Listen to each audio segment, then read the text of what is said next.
So while we await the second speaker, Mr. Gilbert, to join us shortly as we proceed on this event, here we'll be talking about digital assets. It's a new investment class you can actually leverage on to make wealth. I want to say mute every other participant. Okay. So if you joined us, please mute yourself. For those of you that joined us from the onset of this event, you can at least attest to the fact that it's really been very, very, very educating and interactive. From the first day, we had Mr. Chuta, who talked about blockchain, and also we had Mr. James Enachiti, who is the AMA manager for Digital Blockchain, and he made mention of a whole lot of information that, as regards the Digital blockchain. So it's really been an interacting and educating moment for us. So as we conclude, like you also still be in the same spirit we had while we began this.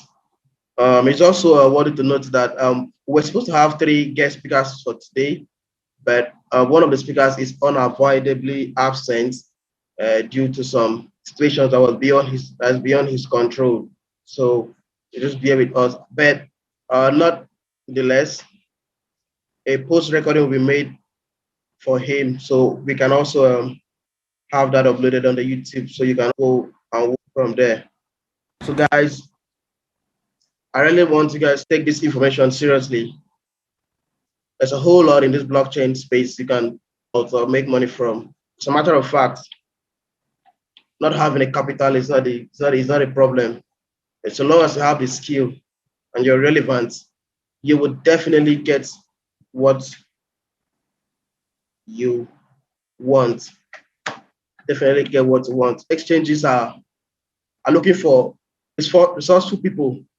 If you make yourself one, then you will definitely get paid from the value you provide. And like you said earlier, you get paid in USDT. So I think our next speaker will be joining us shortly.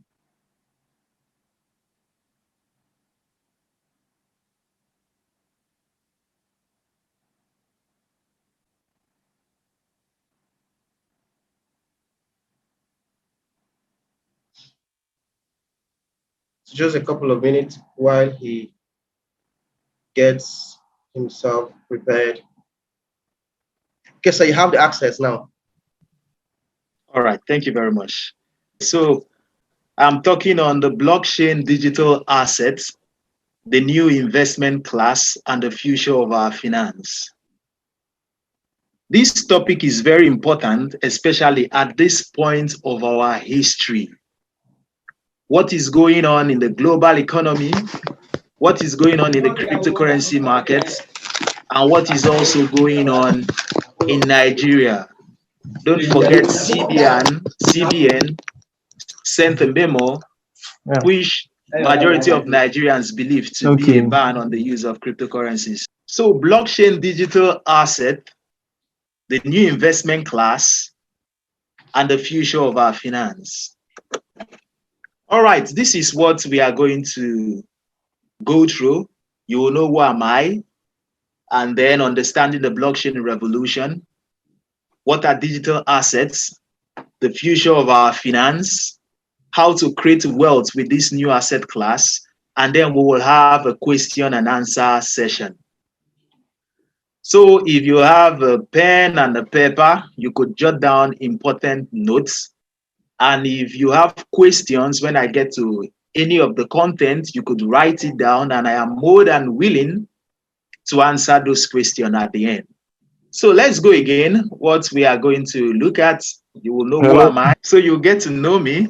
You understand the blockchain revolution, what digital assets are, the future of our finance, how to create wealth with this new asset class, and then we'll have a question and answer session. So who am I? This is my name right here. I'm Gilbert Joekpata. Other than what you see right here, I'm an investment strategist. This is I tailor-make investment strategy to fit people's investment goal and market capital. I'm a cryptocurrency trader and investor. I'm a businessman, though I did not include I'm a fisherman, and I love drinking coffee. All right, understanding the blockchain revolution. What is a revolution, if I may ask? Revolution is a change to how we do things. While evolution, in this other hand, is the beginning of a new thing. Okay, there are different kinds of revolution. There are political revolutions, there are religious revolution, but we are not going to talk about political revolution or religious revolution. I want us to talk about the Industrial Revolution. The very interesting thing about revolutions is that revolution cannot be stopped. It is like an idea whose time has come. When the Industrial Revolution began, that was the Iron Age, and then countries like the UK and Belgium, they adopted this new revolution that had come to stay. And something happened to these countries. They became the leaders of the world at that moment. Don't forget, revolution is the change to how we do things. And this is like an idea whose time has come and cannot be stopped. In the Industrial Revolution, another revolution came in called the Digital Revolution. That was when we had cameras, the TV, the radio. We also had the Internet Revolution. When the Internet Revolution came, we had, that was when top Silicon Valley companies like Facebook, Amazon, Microsoft, Apple, they were all built during the Internet Revolution. And something happened. The early investors in these companies who held their assets all became wealthy. And the people, the entrepreneurs who built on the Internet Revolution and became successful, became the new wealthy people in the world. And right now, this is happening before us. I know most of us here, when the Internet Revolution began, possibly we did not even have access to phone. If you did, it would not have been a good phone that could access the internet like we do now. But the blocks, we have access to the internet, we have phones, and we can all partake in the blockchain revolution. Countries that have always positioned themselves during revolutions always end up becoming leaders of the world. People also who position themselves during revolutions like this always end up becoming the new wealthy people. Just look at China. When there was a revolution that happened to the telecommunication industry, that is, instead of us using our home phones, the GSM came into the market. It was difficult for countries like the United States of America, Russia to change. Why? Their telephone system was working. Come on, there could be like, why should I change into a new way of doing things when the old way works for me? Fine, like it works perfectly. Why should we change? So they were slow to change, but countries like China easily adopted this because their telephone system wasn't working. But what happened once the GSM went mainstream? China became the next leader of the world. If you look at much of their companies, their internet companies, most of them started from the comfort of the phone you hold in your hands right now. Right now, we are having a revolution going on called the blockchain revolution. So the revolution is quite disruptive. Okay, I want us to look at what the blockchain is. Blockchain is a technology that stores information across distributed networks of computers without the need of a central authority or third party. One very interesting thing about the blockchain is its features, which include that it is decentralized. Don't forget, this is the technology that stores information across distributed networks of computers, none without the need of a central authority or third party. So this is more like an automation of what we want.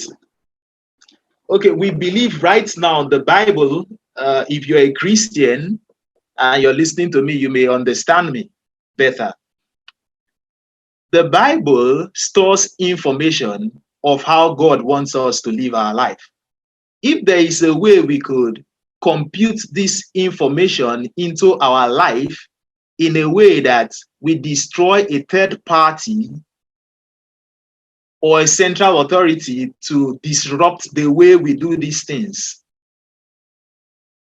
which means that you have programmed yourself in such a way that you will not fail because you are set in an automated state. But one very exciting thing about this blockchain technology is that it is decentralized. This means that the central point of failure is destroyed. The blockchain technology is also distributed. This means that anybody can access information.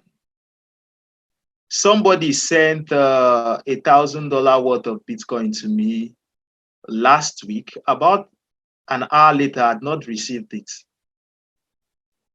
This is distributed. It's a typographical error. This is what I did. I went to the blockchain and searched if he had sent the money. And I discovered that he has actually sent the money, but he picked the low transaction fee. So the transaction was being delayed because the miners will have to attend to those who were paying him more. So at this point, there was no need for me to call him up and be angry with him. You have not sent the money, when I could verify what he was saying. So the blockchain technology is also cryptographic, which means its record cannot be altered. Then it is authenticated. This is like a digital signature. The interesting thing about the entire blockchain is that it is transparent and trust is native, very, very native. All right, let's look at what digital assets are. These are virtual representation of values that are independent from the control of the government and banks. When we mean digital assets here, we are talking about assets that are issued on the blockchain. When we also mean digital assets, we are talking about cryptocurrencies. Without further ado, I want you to know not all cryptocurrencies are currencies. I mean, not all cryptocurrencies want to be the next Bitcoin. We have currencies. Currencies include Bitcoin is a currency. There is Dash, there is Monero, there is Ripple. These are currencies. Then we have assets. Assets are derived, as in the value of asset issued on the blockchain are derived from the profit or value of the company that is backing such assets. So this time around, the revolution that is taking place have come to a stage where if I want to start a company, instead of me going to the stock market and issue my shares of my company as shares in the traditional market, which is stock, we could come to the blockchain and issue assets on the blockchain.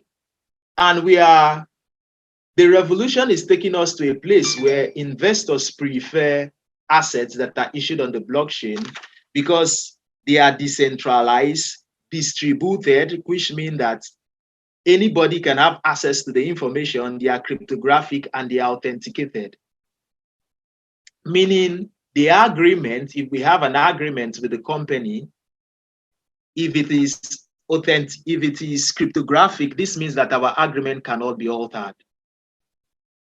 So me and Mr. John, for example, cannot agree on a thing, and when it is time, there will be debate of if it should be or if it shouldn't, because the system is designed to self-execute. And then we have platforms, platform cryptos. These are bigger sizes of computers that allow entrepreneurs build other little computers that solve financial problem men faces. Mostly they tend to build decentralized application or decentralized finance on those platforms. So without further ado, let's look at the future of our finance. I've been able to talk about understanding the blockchain revolution and then what digital assets are. Let's look at what the future of our finance holds. When I talk of the future of our finance, it's like I'm about to prophesy. But actually, when you look at trends and you're futuristic, you will see what is happening. We may call this future of our finance, but the question is it truly the future? Because this is what is happening now. The Central Bank of Nigeria last week placed the so-called ban on cryptocurrencies in Nigeria, which I call the so-called ban because if there is such ban, which reading that letter, I don't see it as a ban, but if the Central Bank of Nigeria intends that to be a ban, it shows us how uneducated those who handle the administration of the Central Bank of Nigeria are towards cryptocurrencies are and what the blockchain technology is. I don't think there is anybody here who have not been able to buy or sell his or her crypto since that ban was placed. Because it is interesting that cryptocurrencies were created to function independently of banks. So the bank is not telling us, hey, I'm going to close down your account for using another payment method. Meanwhile, this payment method is effective for you.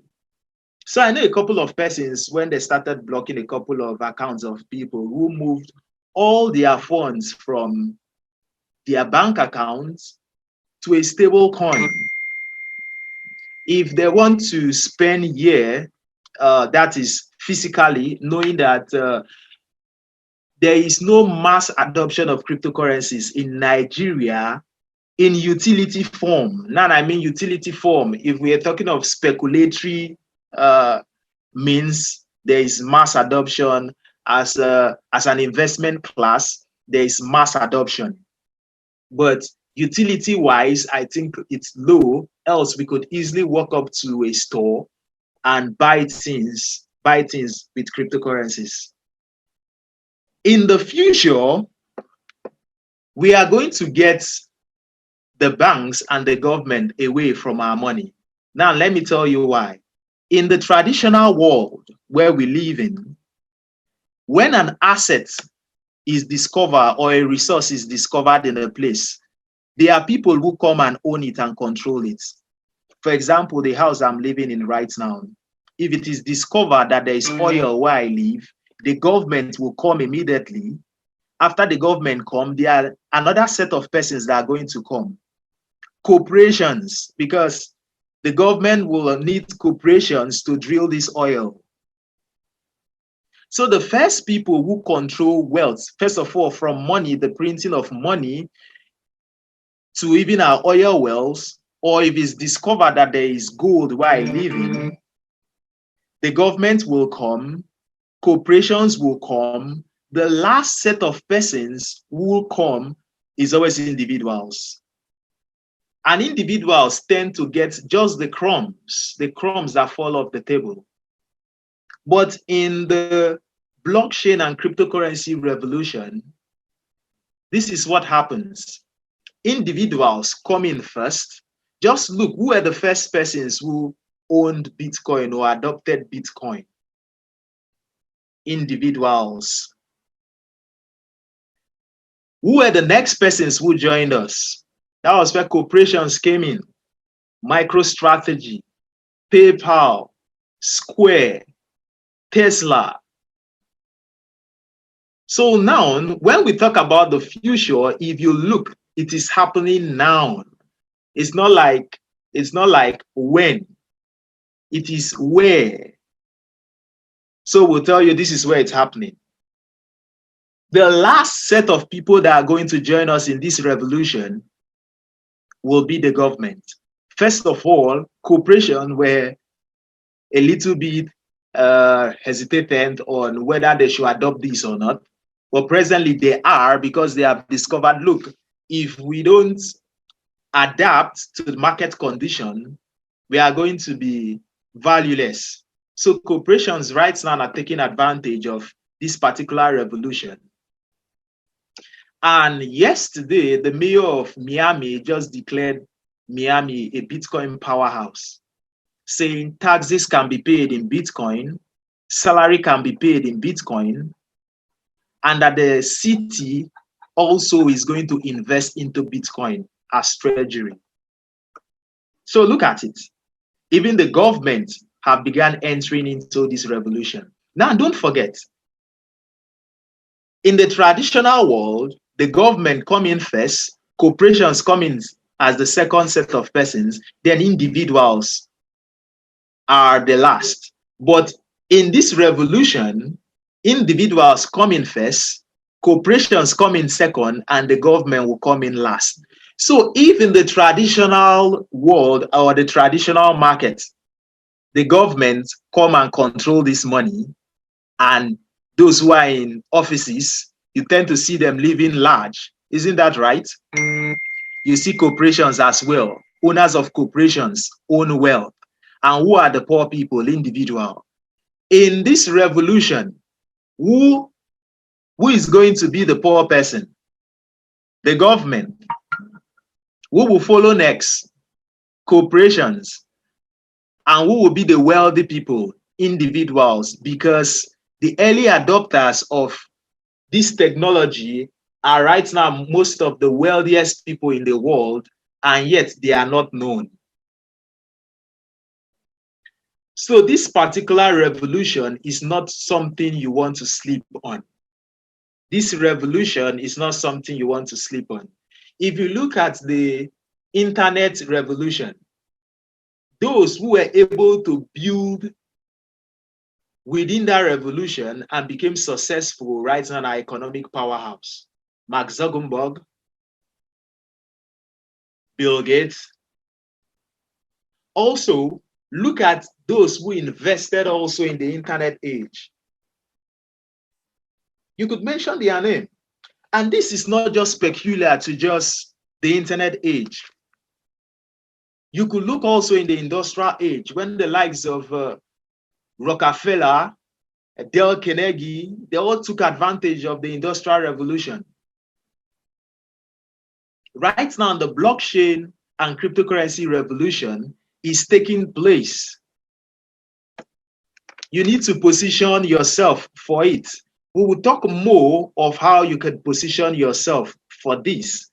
But let's go to the second thing we should look at in the future of our finance. Issuance of securities will be on the blockchain. What does this mean? If me and you have an agreement that I am going to give you a promise, which is a share for investing in my corporation, instead of us using the traditional route of the stock market, we will come to the cryptocurrency markets, issue what we presently right now call initial coin offering or initial exchange offering. We could also buy off the counter. And this is why we have DeFi, which is decentralized finance. The government don't know that this time, this revolution is taking, we are like 100 steps ahead of them. every means of remittance, every means of finance is going to be decentralized. We want to take away that central point of failure. If you see you are going to position yourself for what is to come or what is coming because it is here. In the traditional market, the cost for entering is difficult. Unnecessary regulation. When corporations go into the marketplace with you, they rig the game. You could see what happened with GameStop. When retail traders decided to long a particular asset, a stock called GameStop, and all of a sudden, that was the period hedge fund managers, these are owners of big corporations, were shorting the assets. And yet the strength and power of the retail investors was strong, and they won that bet. What happened? Security Exchange Commission came in. Robinhood stopped retail traders from buying or selling at that point to give corporations time to cheat. Like, is this not supposed to be a free market? Everybody go in and compete. So in the future, everybody who goes into the capital market will have a free level playing ground. If as a retail guy, you think you're better than a hedge fund manager, that's fine. You go prove it. If the hedge fund manager thinks, okay, I'm a hedge fund manager and I'm better than the retail guys, we go into the marketplace and prove it. And we are going to see the entire unbanked will become banked. That is the beauty of Bitcoin and other cryptocurrencies. The average person in the world does not have access to a bank account, like a good bank account. But an average person in the world have a mobile phone. And with that mobile phone, you don't need a bank because you are the bank. And overall, in the future, we are going to have what we call the financially sovereign man. What do I mean by the financially sovereign man? I am in charge of my economy. There is no government or corporation or the bank somewhere trying to look into my pocket and like, Gilbert, what do you have in the pocket? What are you doing with your money? As a matter of fact, when you have an asset, the asset belongs to you. Because it's authenticated, it is sealed in the blockchain that it belongs to me. As a matter of fact, right now we used to say, not your keys, not your Bitcoin, which means not your keys, not your money. But in the future, we are going to have not your key, not your healthcare, because I think the blockchain technology also will be implemented into the healthcare system. Not your key, not your insurance, because the insurance company will take advantage as well of the blockchain technology. Possibly we may have not your key, not your real estate.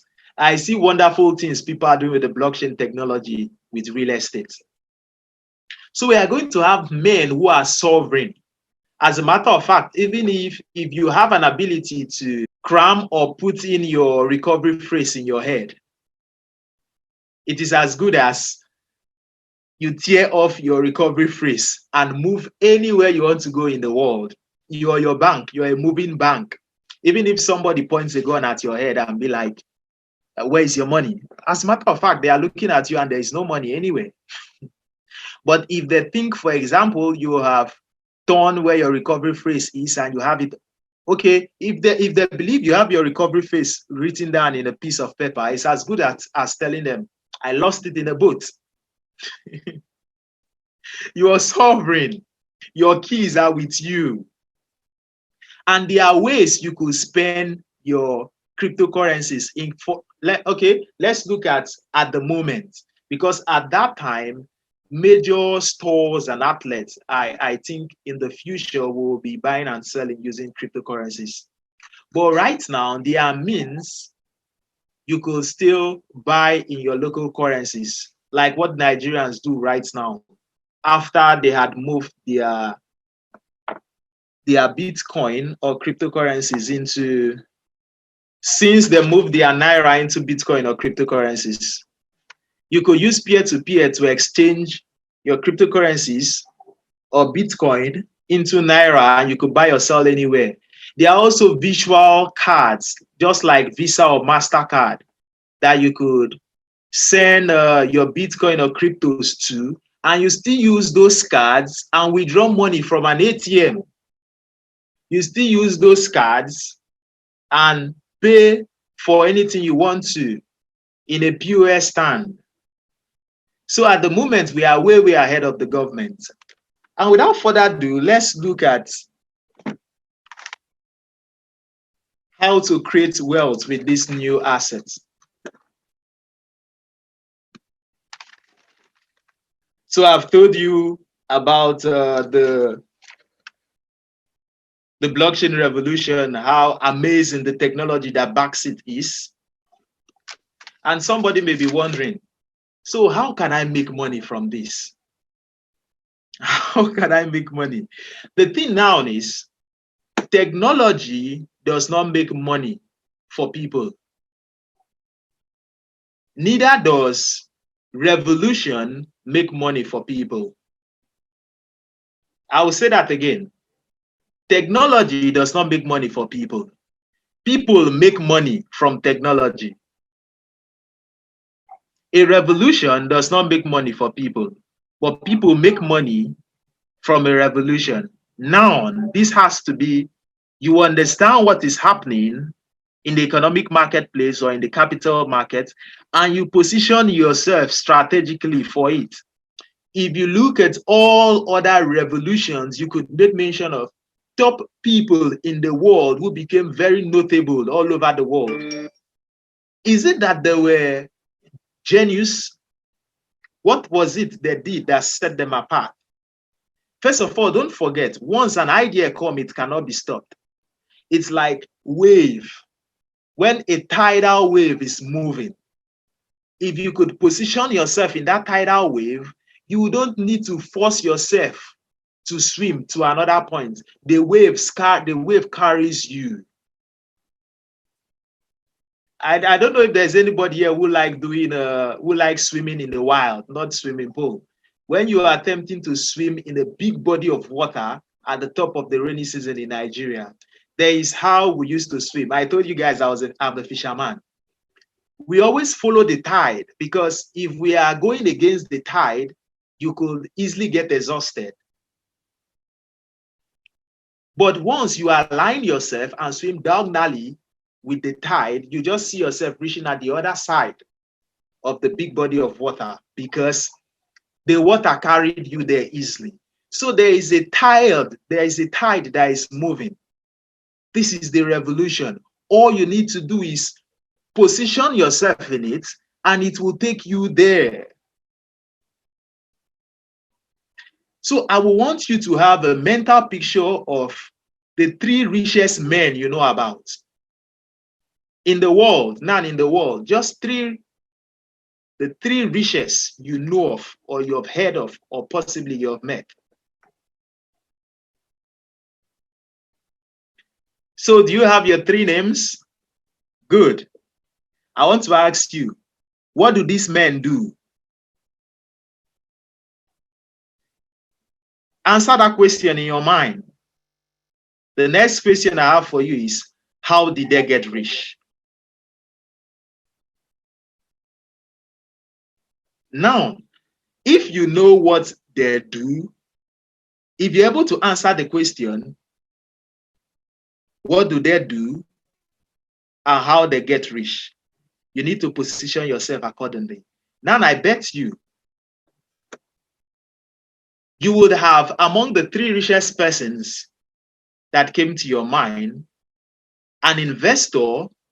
Investors will be one, or a very famous trader, or a famous entrepreneur. Okay, you see these 3 names. Now I'm going to start from bottom to top. Entrepreneurs see problem in the marketplace. They provide solutions. And then they need to give securities to those who believe in their idea and are ready to back it up with money. And then not exchange it with a profit, with a promise. This promise could be in the traditional market, what they call your shares or your stock. But now in the new world, is a token they give to you, or your crypto asset or your digital assets. Traders provide short-term liquidity. What traders do is they don't buy and hold an asset for the long term. For example, if you bought Digibyte at $10 about 2 weeks ago, and presently talking to you, Digibyte sells for 30 naira. That's about 200 gains, 200% gains. So this is what short-term traders do. They take profit. By so doing, they are providing liquidity into the marketplace. The next people are investors. Investors love the idea of the entrepreneur, believe in it, and have done a well research that upon analysis promises one, return of capital, and two, a return of investment. Now, not going into the marketplace that you now go to the marketplace and you're trying to preserve your capital or come back with an ROI, which is return on investment. Upon detailed analysis, you need to analyze, get your fundamentals right. I know some investors who are both fundamental investors and technical investors, like they combine both. I have met also investors who are just fundamentalists. I've met investors also who are just technical investors. So these three set of persons create wealth in any new revolution or in the capital market. So these are ways you could position yourself. One, you could build on this technology, on this revolutionary technology. You could build on it as an entrepreneur. You could become a trader. As a matter of fact, that you're listening to me say you could become a trader does not mean you should just go into the market, start buying or selling. Trading is a money skill. You don't make money or you don't make profits by taking your money into the market. You make money from the skill set you have as a trader, which your skill is important. Your experience also is important. The next set of persons are the investors. You could invest into projects. Don't forget, the early investors of Microsoft, of Apple, of Facebook, those early guys who were held. In short, even those who put as little as $100 to $1,000, most of them, the value of this money they put into the marketplace became hundreds of millions. So if you can see ahead, you see a project, now you see what an entrepreneur is doing in the marketplace, and you believe in this idea, don't just believe, you need to look into the marketplace. How does the market see this solution he's bringing into the market? Most time, an entrepreneur may think that what is providing is needed in the market, but the market will always give him the final answer. Yes, we need it, or no, we don't need it. This is your work as an investor to find out how the marketplace needs what he is offering. So if you need the skill set of an investor or the skill set of a trader,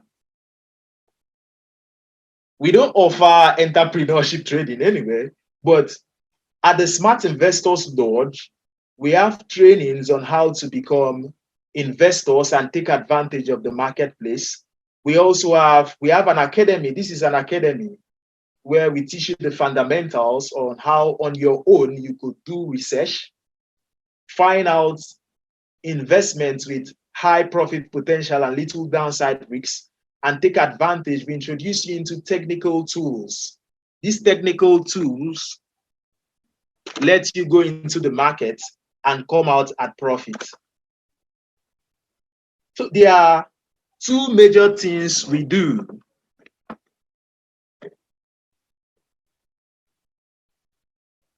Our objective in the Smart Investors Lodge, we have a website. You could check this website out, smartinvestorslodge.com. We have two major objectives. We want to help people create a passive income as traders. And then we want to help people accumulate wealth. Now, as traders, we provide liquidity into the market. That is, we trade on short-term basis. And then we help people build a profitable investment portfolio. By so doing, accumulate wealth. And then we have a trade, we provide trade calls, what you call signals. They are quite well researched and well profitable. So if you may need training, you could reach out to us. Here is our number on the screen. Below is our email address. You could reach out to us at any time, and we're always more than willing to give you a head start into your journey as a trader or your journey as an investor. All right, this is Mosh. We are going to take questions and answers right now. Okay, thank you very much, Mr. Gilbert, for that wonderful and well articulated presentation. While the presentation was going on, it just dawned on me that this the value you were giving was so excellent that I was just telling myself, this is too much for a free section like this, So guys, this is an opportunity to ask your questions. If you have a question, please ask him. Feel free to ask a question. He'll be glad to respond accordingly. Thank you so much, Mr. Gilbert, for such a wonderful delivery. I particularly love the analogy you used, with the Bible. So you can imagine if we could follow that way of thinking, it's a really disruptive way of thinking. It will mean that we will not be needing churches anymore. That's just by the way. So my question is, I would like you to go over the part where you're explaining the difference between assets and currencies. I think I got lost in that, when you were explaining. So I would like you to just briefly explain again, and then if possible with examples, like real world examples. Thank you very much. Okay.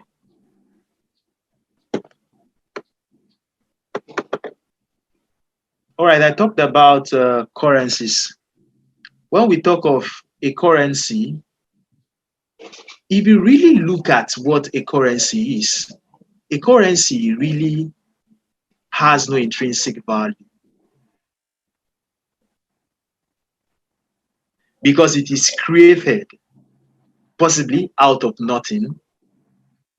But this is much of it in the traditional world. It's just like asking you, what is the naira backed by?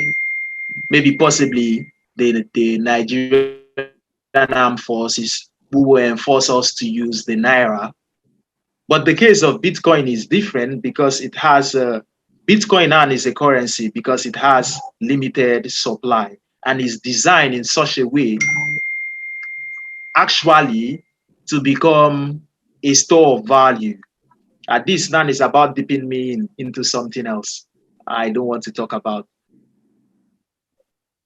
But when we are talking about assets, assets have a product or service that is backing it. An example of an asset that is backed by a business is the BNB, which is Binance token. There's a very big business backing it. Another example of a currency is Ripple. Ripple now is a currency. What does Ripple really produces? But assets always have a business. I met with another young entrepreneur who is building on the blockchain. He's building a social media for investors and traders where we could just come, interact, and exchange ideas. And then he's building also what he call a kind of bank. Okay, I have a chart. Let me check it out.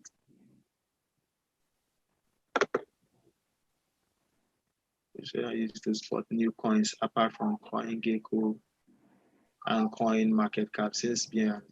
Is this for me? I don't think so.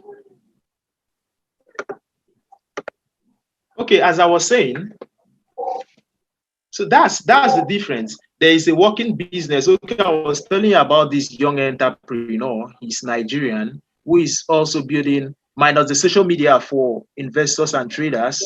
He's trying to build an exchange as well.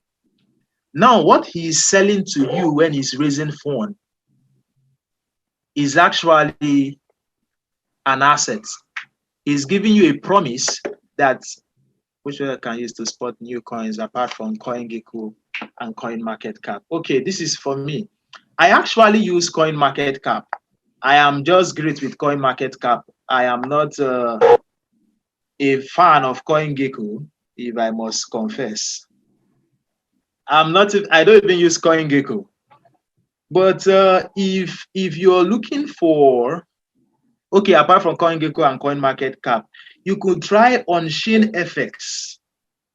I think some years ago, when I was early into the cryptocurrency market, I used to use on-chain FX. There is also Crypto Compare. But among all of them, I fell in love with CoinMarketCap.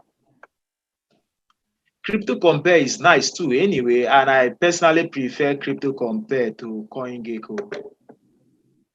So we're still talking about assets and currencies. So this young man now he's not about competing with Bitcoin. If he's about competing with Bitcoin, this means that he will just create an asset and send it into the marketplace that look, we are a currency. But no, he's telling you, look, we have a working product. There's a working product. But I was about saying something else. I think maybe it's proper I say it. I don't see Bitcoin right now as a currency. Bitcoin has become a store of value. You know, a store of value is not supposed to fluctuate up and down, up and down. It means you could put your money here and you know it is safe from inflation. But is it possible that Bitcoin will go to $7,000 again? Actually, the answer is no. But in the marketplace, anything can and anything will happen. But if Bitcoin is a store of value, which the fact that we have corporations putting billions of dollars into the marketplace has officially made Bitcoin a store of value. If Bitcoin will get to $7,000, it will not last for even 30 minutes to an hour because these wealthy guys are going to buy every one of those Bitcoin that are selling at $7,000. And another proof that Bitcoin is a store of value rather than a peer-to-peer cash is that the transaction cost of transferring your Bitcoin is high. I was about making a transfer and my transaction cost was about 9,000 Naira. I refused to make that transaction at that moment. So if somebody is about sending 15,000 Naira and he has to pay such huge amount of money, does that make it a currency? Initially, Bitcoin was created to be a peer-to-peer cash, but the Bitcoin core refused its scalability and they needed it to be a store of value. Though those debates mongered, but the fact now that there are billions of dollars into it, these wealthy people who are putting money into Bitcoin are not necessarily putting money so that they could get wealthy. They are wealthy. They are putting money into Bitcoin to store the wealth and preserve it. Because Bitcoin now is like gold. Nobody will move with gold anyway and be like, hey, I have gold here. Will you buy it? And you give me this this shirt. That should be much. Sir, have I been able to answer your question? Yes, sir, you have been able to address the question, but please, sir, permit me, if I may.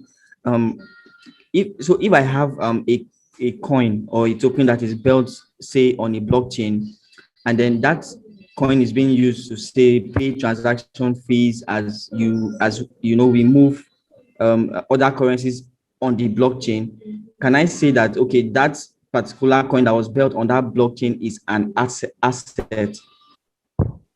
Ask your question again. Okay, so if I have a coin that is built on a blockchain, and that particular coin is being used as transaction, you know, we have a lot of blockchains right now. Yes. We have the Ethereum blockchain, right? We have Yes. there's the Bitcoin blockchain, right? Yes. Okay, so if we have a coin that is built on a fresh blockchain, like if we have a fresh blockchain, and then cryptocurrencies are being moved on that blockchain, and the transaction fees are charged based on that new coin that was introduced on the blockchain, can I call that coin an asset? No, it depends on what form you're coming from. But by these teachings, we said an asset is derived, like the value of an asset comes from the profit of the company. So if you're moving a currency and you're being charged for transaction fee, it does not mean it becomes an asset. Okay, I understand. So the solution they bring into the marketplace determines what they are. Okay, thank you very much, sir. Okay, Prudent, you were asking me alternative to coin market cap. Hope you got my response. Please, am I free to ask my own question? Yes, sir. I must say very big thanks for the eye opener you have given to all of us, me on behalf of myself and my fellow participants. I don't know if I got it wrong, but I think I jotted here that not all cryptos are currencies. Did I put it well? Yes, I said so. So what does it take a crypto to become a currency? How far does it have to go to become, to be legalized, to be acceptable in the market? Okay. You know, sorry to prolong my question because, you know, some time ago, I've bought or fallen victim into one of these companies, and where I invested my money, and after a time, they say they excused themselves on that they are repairing their website, and they even closed down. And you know, so okay, something like let's I'm going to address your two questions. As a matter of fact, one is a question, yeah. The second is a challenge, and I think you will need clarification.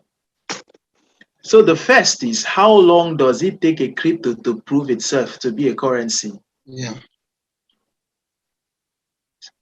Somebody said to me once, he says, if you want to know the use of a product, I think it was about an electronics I bought.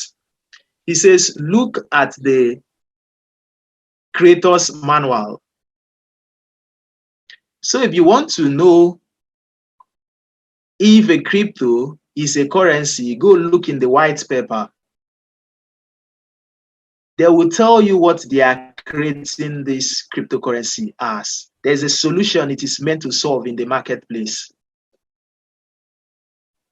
Except we want to talk about how the market receive the solution they are bringing. Because you could bring in a currency like Satoshi Nakamoto brought in a currency into the marketplace, and yet the marketplace say, look, we are going to make you a store of value. And Bitcoin has won the race as a store of value. So if you see any currency in the marketplace, go to the white paper, find out what problem are they solving in the marketplace. It's all written there in the white paper. The next thing you talked about was a website. What did you say happened when you went to the website to invest? No, one of them where we invested in the past, they say they are repairing their website and this and that. Okay, in a short while, and that was a short while. I think we were scammed. Oh, did they claim they were a cryptocurrency? Hello? Actually, I'm not too sure because then I was too young in it. They just call themselves US Tech, something like that, an investment. Was it give me $100 and I give you $130? I think it's something like that. They say you make some percentage on daily basis or on weekly basis.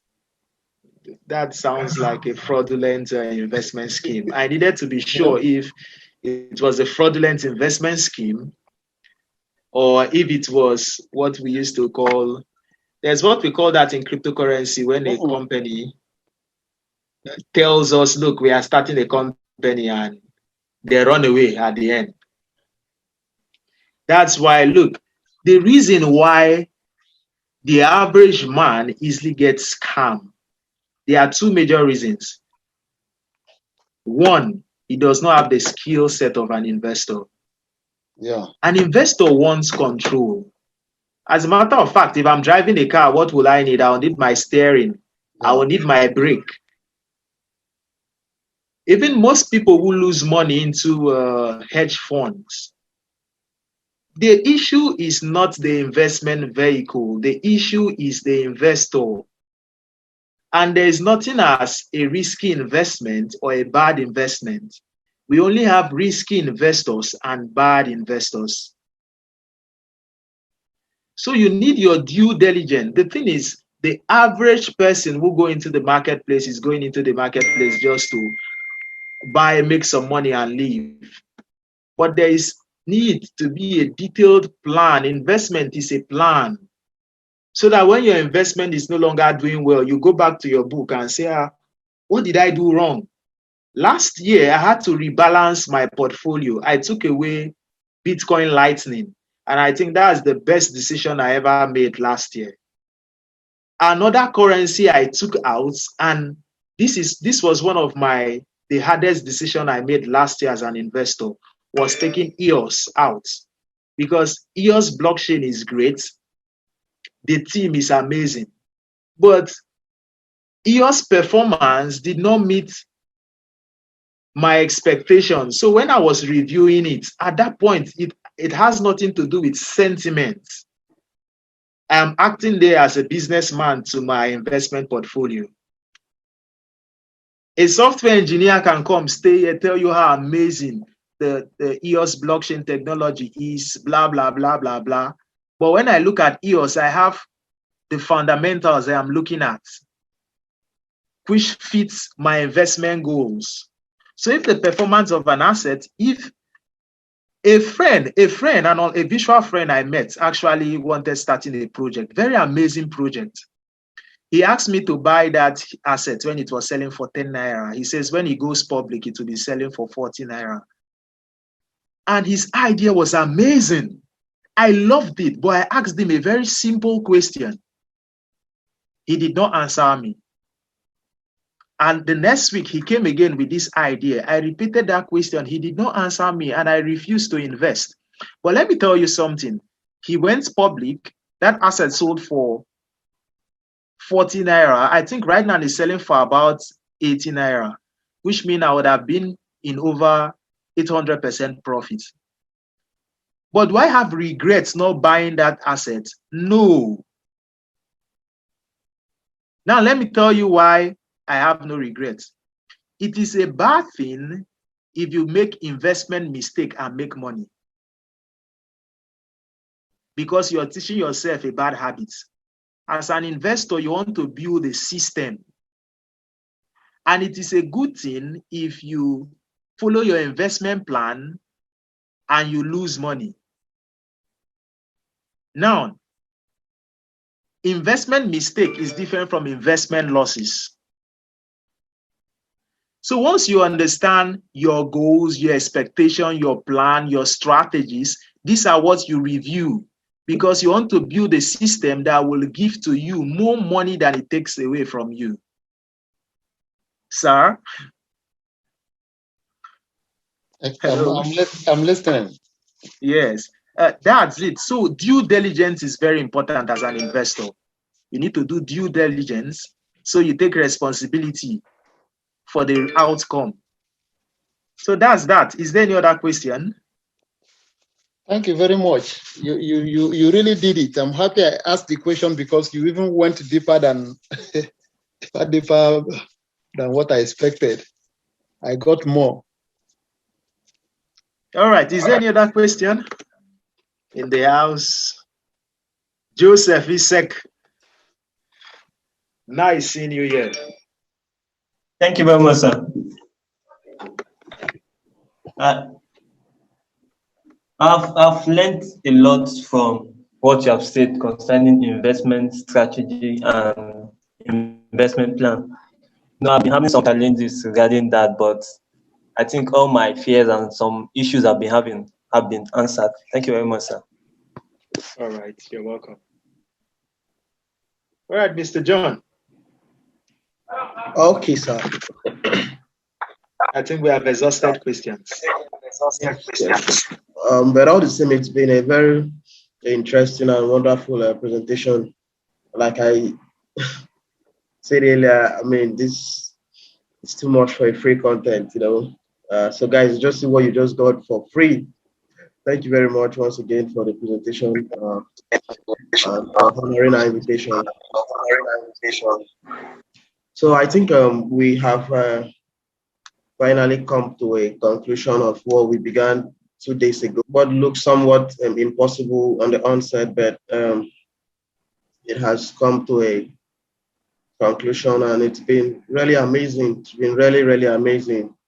You know, it's been a moment of gaining value from our guest speakers. I really want to thank every one of us for finding time to join us. I'd like to thank Mr. Gilbert.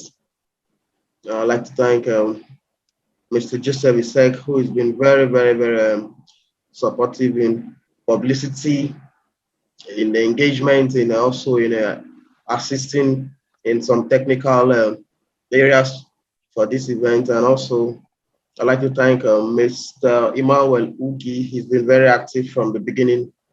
I also like to thank Mr. Jones, Eze, Manfred, and I think I'd like to thank Mr. John Fifi Buau. So thank you very much, guys, for joining us. This event is hosted by Crypto Arena Africa, and this is what we do. If you want to join our premium group or you want to undertake our trainings, you can reach out to me on WhatsApp on +234 81 39 68 2195. So this meeting has been recorded from the first day. It will be available on mainstream platform. And very importantly, this meeting was all about blockchain technology wealth transfer. So don't be surprised. I'll be putting most of this content on blockchain platforms. And the interesting thing about it being on the blockchain platform is that you also get the opportunity to earn while watching these videos or watching the content on those platforms. Make sure you've joined our Telegram group, our Facebook group as well also, so you can always be aware. Or Joseph, can you drop the YouTube channel link there so they can subscribe and get updated? It's really been an amazing time, I must say, on the first day of this event. It's really, really been amazing. Mr. Gilbert. Yeah, how is you? Yeah, is there something you'd like to say before we wrap it up? They could follow me on Twitter. Very good. Yeah. I always share investment tips, strategy, and they could join the larger Digibyte community. So can I drop my Twitter URL? Yes, you can on the chat section. At least let's connect. I'd like to connect with you all. Yeah. Better. Okay, the link has been dropped there, so you can click on the link to subscribe on the YouTube channel. I searched Gilbert Joekpata and it got you out, so I've already followed you right now. Okay, you have dropped my URL. No, I just went to Twitter and searched for your name, Gilbert Joekpata. Okay, do you find me? Yes, I found you and I followed you. Okay, that's good. Yeah. Okay, I just dropped the URL right now. We hope to have something like this very soon, so we can all connect again. Thank you very much for your time and for the support. Without you guys, we wouldn't be thinking about something like this. So it's been a wonderful experience. So thank you very much, guys. Thank you very much, sir. Before you finally log out, please permit me to say the last one big thank you to you and all your team members. I must confess that we have gotten something big, really big, within these 3 days. Something big, really big. And when I say big, I mean it from the depth of my heart. We owe you a lot of thanks, and please, we expect something like this to happen and happen and happen again. Great. Awesome. Thank you very much, sir. Awesome. So guys, thank you very much. Thank you very much for watching. I guess you got value from this video. If you did, like this video and subscribe to this YouTube channel.